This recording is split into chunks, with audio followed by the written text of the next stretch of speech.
What's going on, everyone? Mike here in the BFH garage. Guess what day it is? It's gone fishing day. I tell you what, I haven't seen this many Jeeps come into these yards in one single year than I have as this year. This one for me is kind of exciting because I just got the alert. I'm home. It's the day after Christmas. Nothing going on. Immediately went out, loaded up my tools, and I'm on the way. They haven't even posted it to the web page yet, showing an update of what vehicles are there. So hopefully, I get a little bit of a head start compared to the other people. We'll find out once we get there. Today we are going after a 2001 Jeep TJ. Um, Parts I'm looking for are going to be that rear Dana 44 axle, and then who knows what else. I can pick anything and probably use it, sell it, whatever. You know, if it's got an automatic transmission, that would be a good grab as well. So, tons of stuff out there that I'm looking for. We'll see what is there when I get there.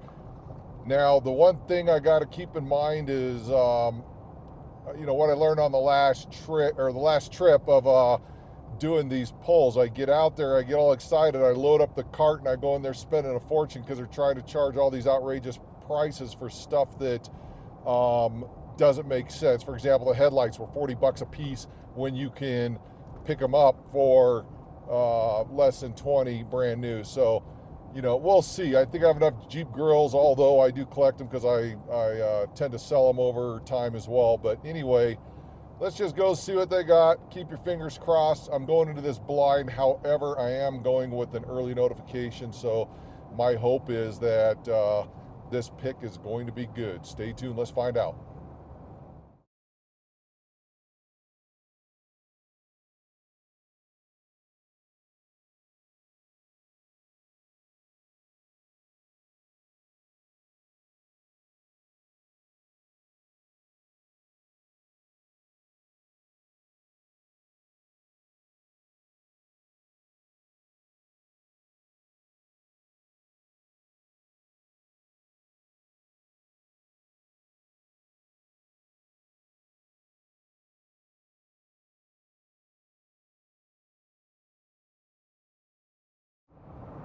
So as I'm driving down to the pick and pull, I'm trying to look up the alert again to see if the VIN number's on it. They don't give the VIN.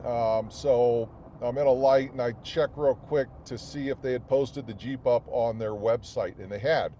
So I'm able to look at the VIN real quick, and it has a Dana 44 rear axle. It's a manual transmission, but it has some of these desirable parts that I'm looking for. So I take a quick look at the picture. Something looks off on it, like it's been picked apart, but that happens on occasion. Sometimes these Jeeps come into the yard, the owner sold off a bunch of parts, whatever, that kind of stuff happens. It's got a great looking grill on it. You can tell the motor's missing that picture. So I decided to pull over in a parking lot before I go any further.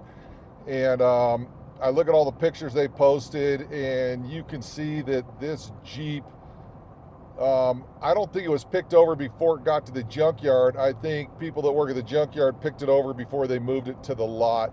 And the reason I say that is an owner will usually, for example, the rear axle, they'll disconnect the axle from the control arms, pull it out, and then they ship it without the axle.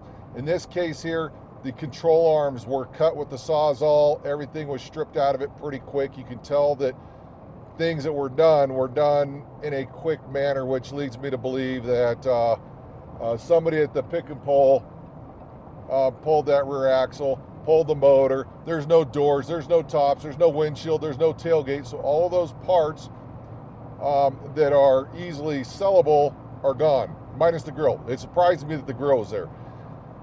So one or two things: somebody at the pick and pulls picking the parts and selling them, or somebody else has an in with the person at the pick and pull, and they're getting alerted before the Jeep goes on the yard, and maybe probably paying a little bit of a premium to get those parts ahead of time. Kudos to whoever that is. Sucks it's not me. I used to have a guy that worked there in law enforcement as one of their security guys. He'd give you that alert when those things come in.